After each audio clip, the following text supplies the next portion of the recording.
Hi guys, my name is Ronit Verma और स्वागत है आपका गोपी कोचिंग क्लासेस के अंदर। आज हम पढ़ेंगे class 10 science. RBSC and CBSE दोनों बोर्ड के लिए अपनी ये क्लास होने वाली है और अपनी आने वाली सारी जो क्लासेस होंगी वो आरबीएससी एंड सीबीएसई दोनों बोर्ड के लिए होगी। यानी कि एक ही वीडियो से आप दोनों चीज सीख सकते हो, यानी हिंदी में भी और इंग्लिश में भी दोनों चीज आपको मिलेंगी।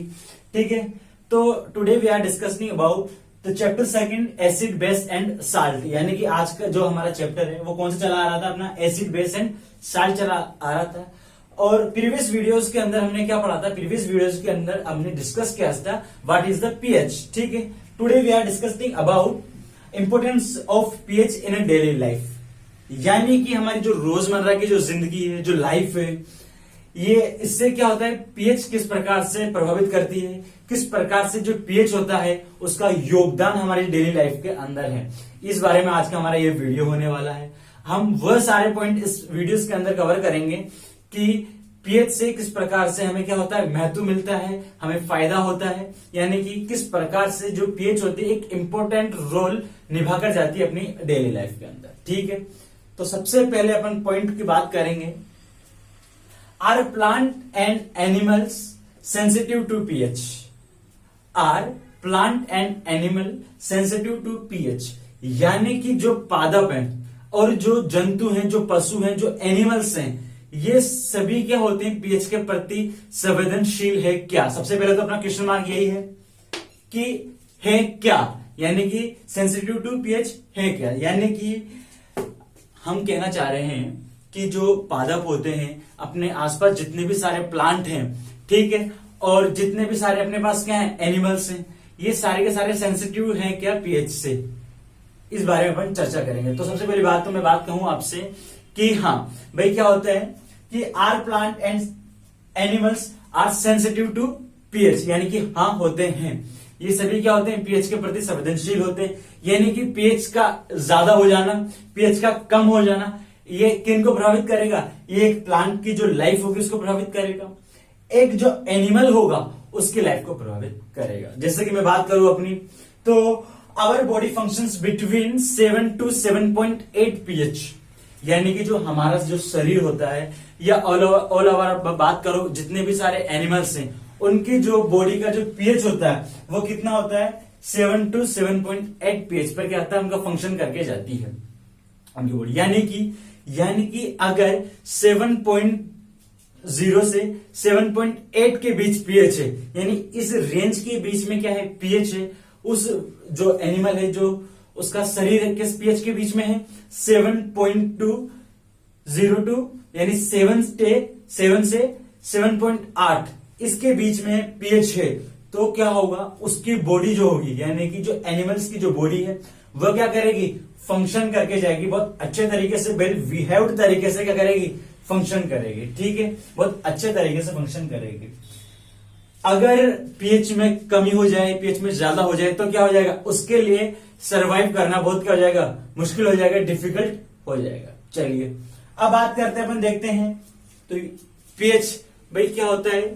सामान्य अगर मैं बात करूं, रेनी जो वाटर होता है, अगर उसकी पीएच कितनी होती है, उसकी पीएच होती है 5.26, ये उसकी पीएच होती है फिक्स। अब इससे कम होने पर, इससे ज्यादा होने पर क्या प्रभाव पड़ेंगे वो अपन देखते हैं। तो देखिए, pH of rain water less than 5.26, इसका परिणाम क्या होता है, इसके रिजल्ट ये होते हैं कि जो वाटर होता है रिवर वगैरह का, इनमें क्या होता है, ये एसिड क्या होता है, ये क्या होते हैं, एसिडिक हो जाती है, एसिडिक रेन का रूप धारण कर लेती है। यानी कि जब पीएच क्या हो जाए, जब पीएच 5.6 से ज्यादा कम हो जाए तो क्या हो जाएगा, तो इससे ये हो जाएगा कि जो अब पानी आ रहा था उनके साथ क्या होंगे, अम्ल भी आने लग जाते हैं, जैसे कि सल्फ्यूरिक एसिड वगैरह, ये सभी क्या आने लग जाते हैं, उनके साथ आने लग जाते हैं वर्षा के जल के साथ।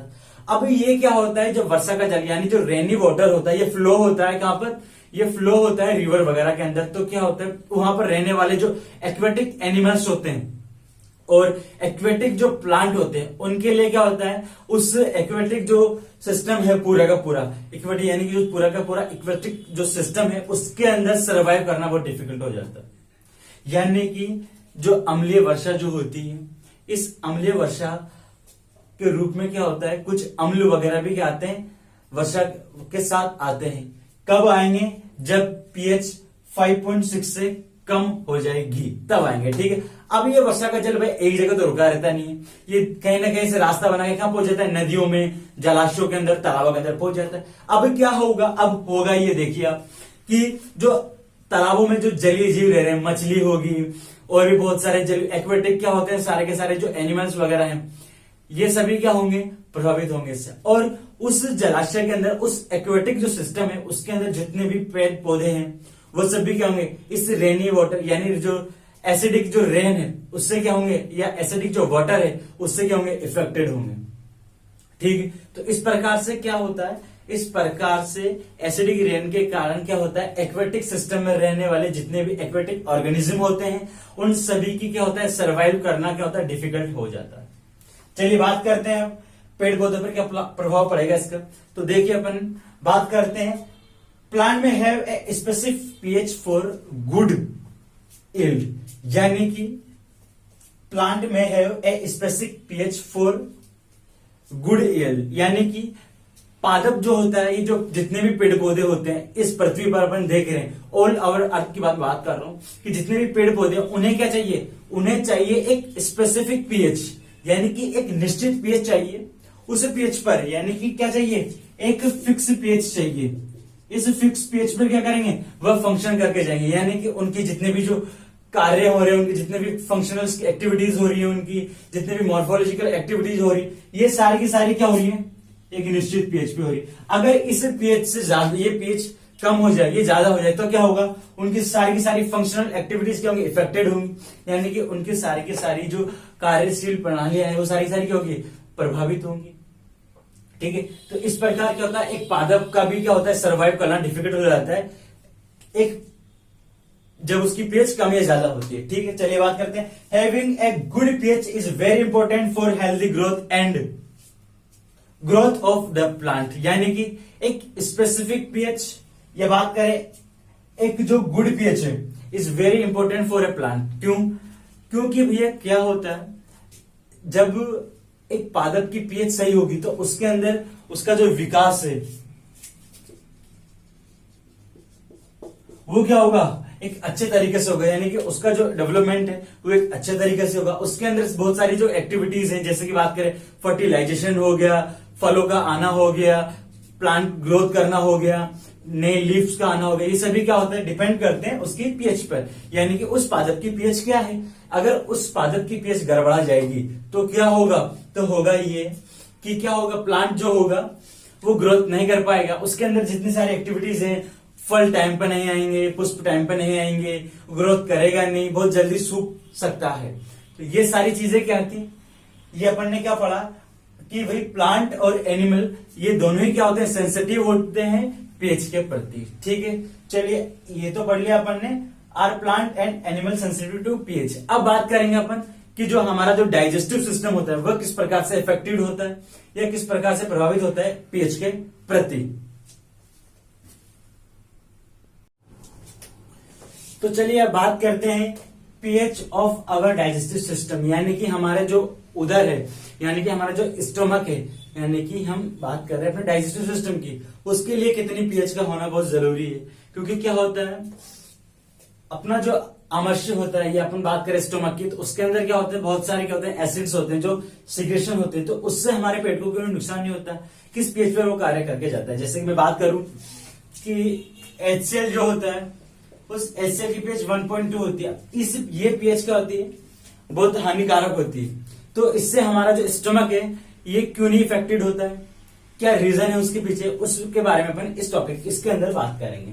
सबसे पहले तो बात करते हैं अपन, our stomach produce HCl acid, it is helpful in digestion of food without harming in stomach, यानी कि क्या करता है कि भाई हमारा जो पेट होता है, यानी कि जो हमारा उदर है, यानी कि हमारा जो आमाशय, ये क्या करता है, ये करता है प्रोड्यूस, क्या करता है, प्रोड्यूस क्या करता है, HCl को प्रोड्यूस करता है। ठीक है, इससे क्या होता है कि ये विदाउट किसी एनी हार्मफुल इफेक्ट के क्या करता है, हेल्प करता है डाइजेशन ऑफ फूड, यानी कि भोजन के पाचन में हमारी हेल्प करता है बिना किसी नुकसान के। जबकि क्या होना चाहिए, पॉइंट बी नोटेड, कि नुकसान होना चाहिए, HCl की पीएच इतनी होती है जो कि क्या होता है, बहुत क्या नुकसानदायक होगी हमारे लिए। क्यों होगी, क्योंकि इस पर क्या होता है, ये एक उष्मा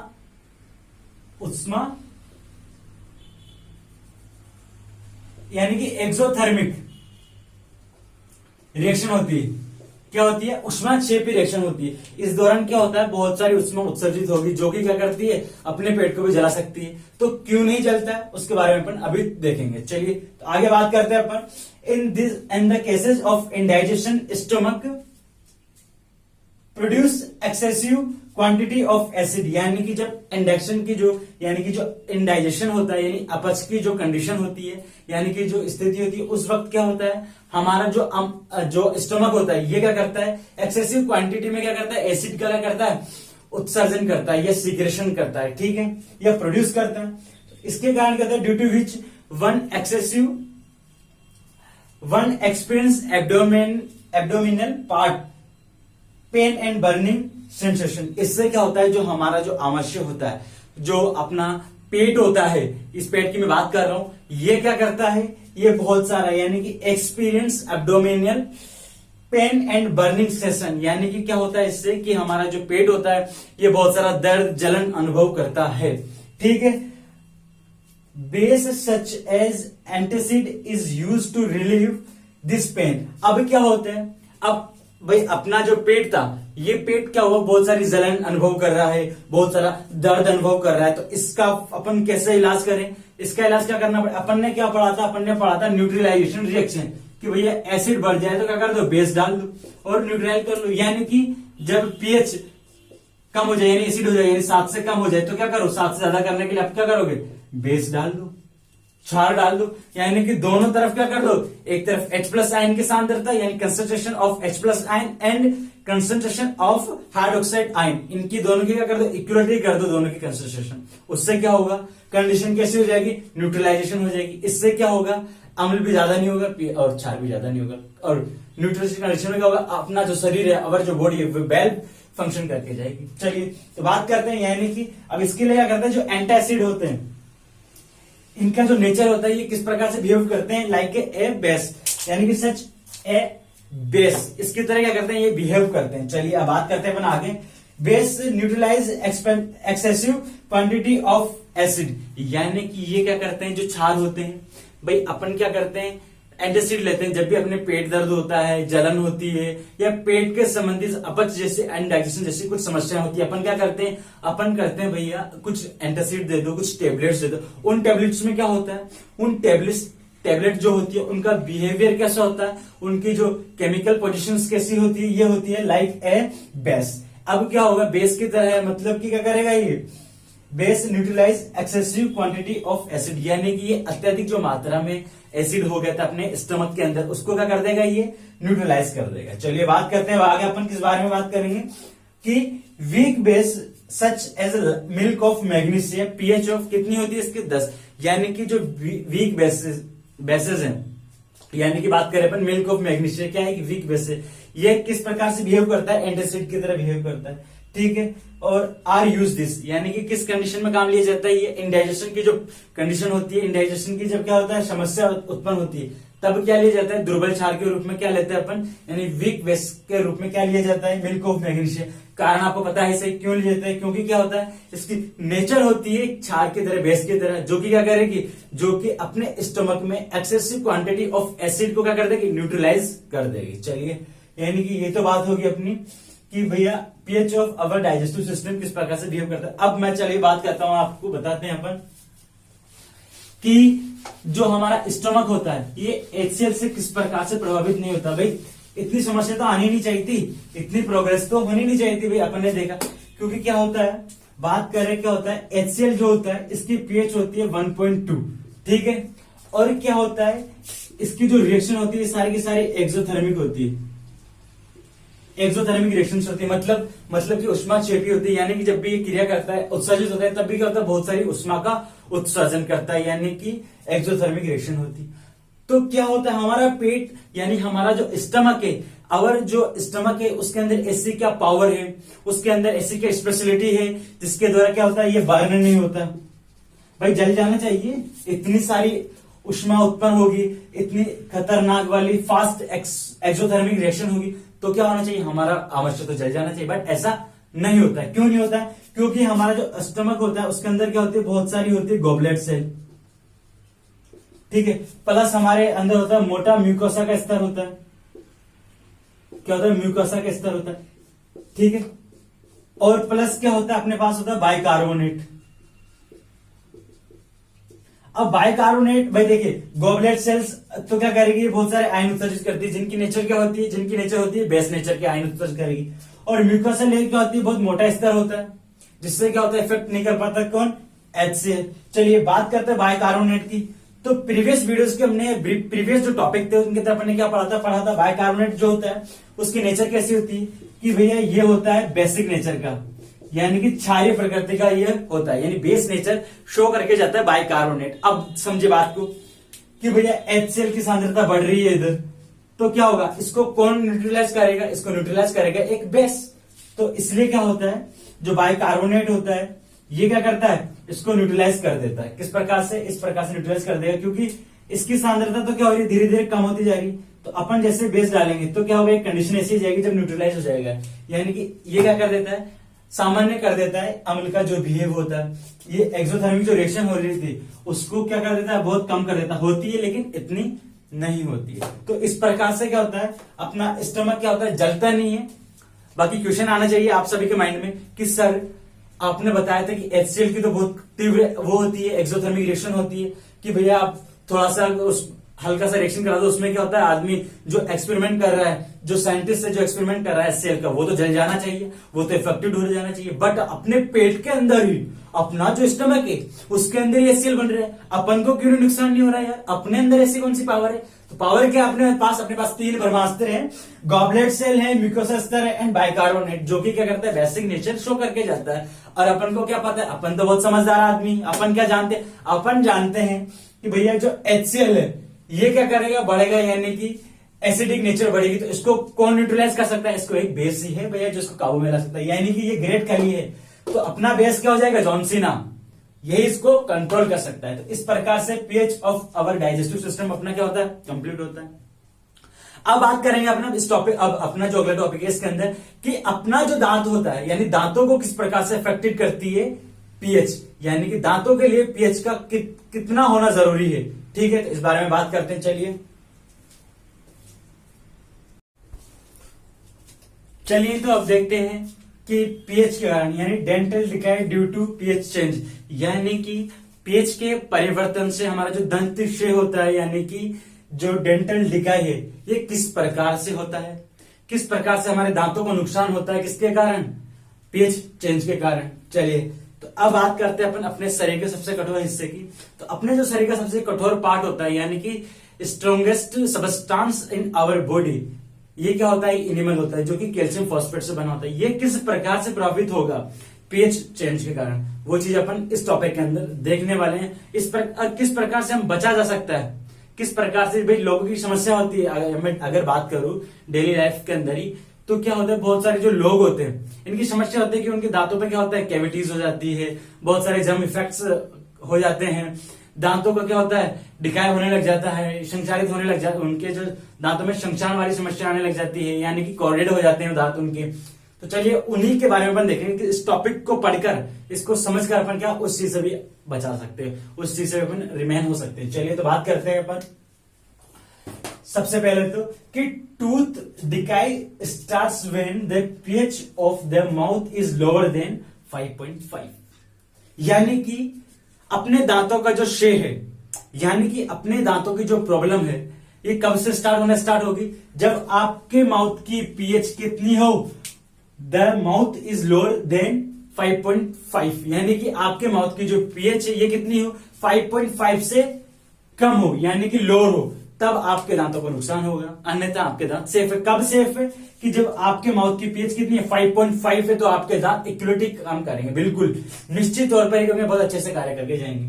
बट क्या होगा, बट होगा ये कि आपके दांतों की पीएच अगर इससे कम आई, किससे कम आई, 5.5 से कम हुई, तो क्या होगा, तो होगा ये कि अपने दांतों में क्या होने पर प्रॉब्लम स्टार्ट होने लग जाएगी, कौन सी वाली, डेंटल डिकाई, यानी कि दंत क्षय, ये क्या होने लग जाएगा, स्टार्ट होने लग जाएगा। चलिए बात करते हैं कि tooth enamel made up of calcium phosphate is the hardest substance in the body.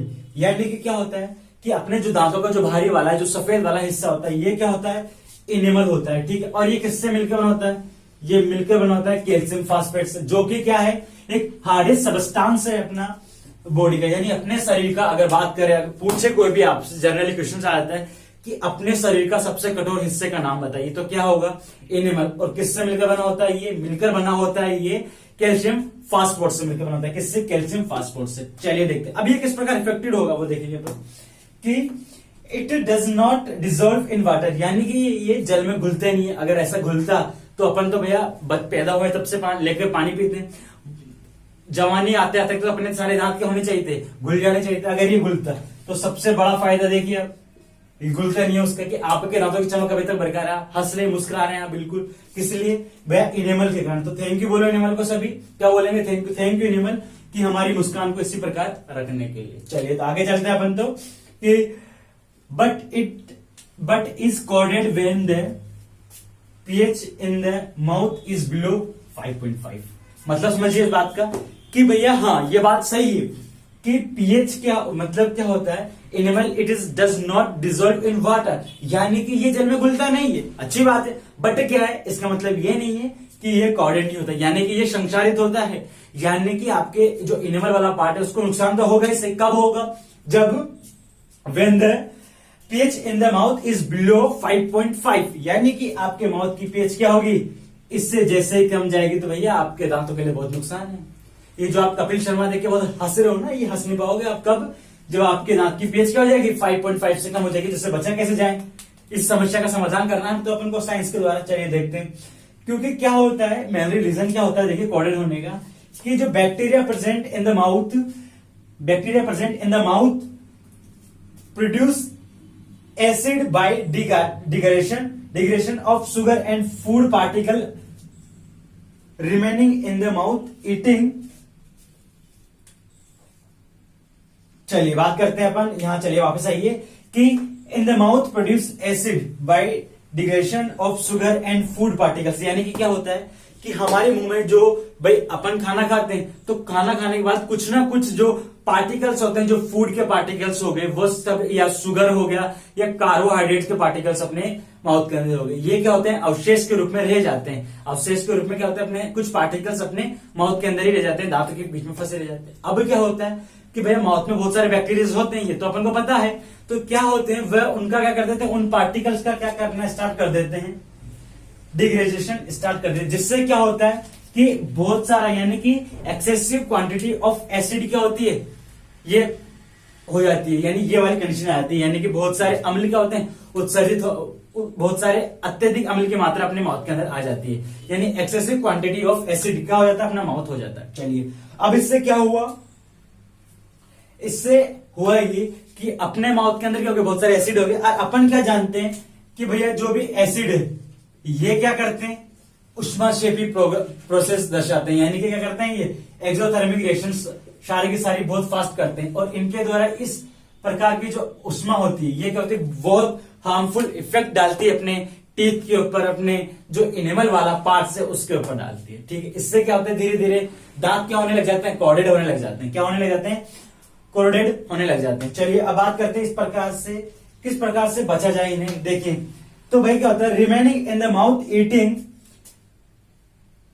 Using toothpaste which are generally basics for cleaning, यानी कि क्या करें, जब भी आप दांत साफ करो तो जनरली कौन से टूथपेस्ट यूज करें, भैया कोई भी माउथ फ्रेश वगैरह यूज मत करो। आप खुद देखो कि भैया आपके लिए क्या फायदा है, तो आप आज से ये चीज समझ जाओ कि भैया आपको जो टूथपेस्ट लाना हो वो कौन सा लाना है, बेसिक नेचर का ही लाना है, वही आपके दांतों के लिए क्या होगा, फायदेमंद होगा, ठीक है। क्योंकि क्या होगा, ये आपके माउथ की जो एसिडिटी, जो बढ़ी हुई मात्रा उसकी, यानी एक्सेसिव जो क्वांटिटी है एसिड की, उसको क्या करेगा, न्यूट्रलाइज करेगा। इस प्रकार से आपके दांत जो होते हैं हमेशा क्या रहेंगे, सही रहेंगे, सलामत रहेंगे। चलिए आगे बात करते हैं अपन कि बस ये तो हो गया अपना, आगे अपन बात करते हैं फॉर क्लीनिंग हो गया, यस ठीक है। The teeth can neutralize the excess acid and present and prevent tooth decay, यानी कि क्या होगा, ये जो बेसिक नेचर वाले टूथपेस्ट होते हैं ये क्या करेंगे भाई, ये एक तो ये चीज neutralize in the excess acid तो करेंगे सही, यानी कि neutralize of the excess quantity of acid, यानी कि जो अम्ल की अत्यधिक मात्रा हमारे जो माउथ के अंदर है, इसके अंदर है, ये इसको क्या करेंगे, न्यूट्रलाइज तो करेंगे सही, बट क्या करेंगे, प्रिवेंट टूथ डिकाई, यानी कि हमारी क्या करेंगे, रक्षा करेंगे अपने दांतों का। किससे करेंगे, डेंटल डिकाई से, यानी कि जो दंत क्षय वाली बीमारी है उससे भी क्या करेंगे, रक्षा करेंगे। तो इस प्रकार से अपना क्या होता है, dental decay due to pH ये के कारण परिवर्तन होता है। किस प्रकार से अपन ने देखा है इसके अंदर कि डेंट जो एनिमल होता है इफेक्टेड होता है, किस प्रकार से हम अब बच सकते हैं अपने जो दंत क्षय वाली प्रॉब्लम होती है। बहुत सारे जो यंगस्टर होता है उनमें भी ये सारी प्रॉब्लम आ जाती है कैविटी वगैरह की। क्यों, क्या होता है, क्योंकि वो ध्यान देते नहीं है, कुछ भी खा रहे हैं, कुछ भी पी रहे हैं, ब्रश कर ही नहीं रहे। तो अपन को क्या करना है, टूथपेस्ट के अंदर कौन सा लेना है, बेसिक नेचर का लेना है। और आपको ये चीज ध्यान रखनी है कि सुबह मॉर्निंग में और इवनिंग में सोते वक्त क्या करना है, आपके दांतों को अच्छे से क्लीन करके सोना है। ये चीज आपको अपना सकते हो आप खुद, और बच सकते हो जनरली, क्योंकि ये क्या है, देखिए सिर्फ किताबी ज्ञान नहीं है, आप प्रैक्टिकली यूज करो इसको खुद को। और क्या करना है अपन को, इससे बचना भी तो है ना। कभी आपने किया है ये सारी चीजें कि आपने फायदा अपनी किताब के अंदर ही पढ़ा, लेकिन उससे जर्नली एडमायर किया हो अपनी डेली लाइफ के अंदर, किया है कभी, नहीं किया तो करो, बहुत जरूरी है।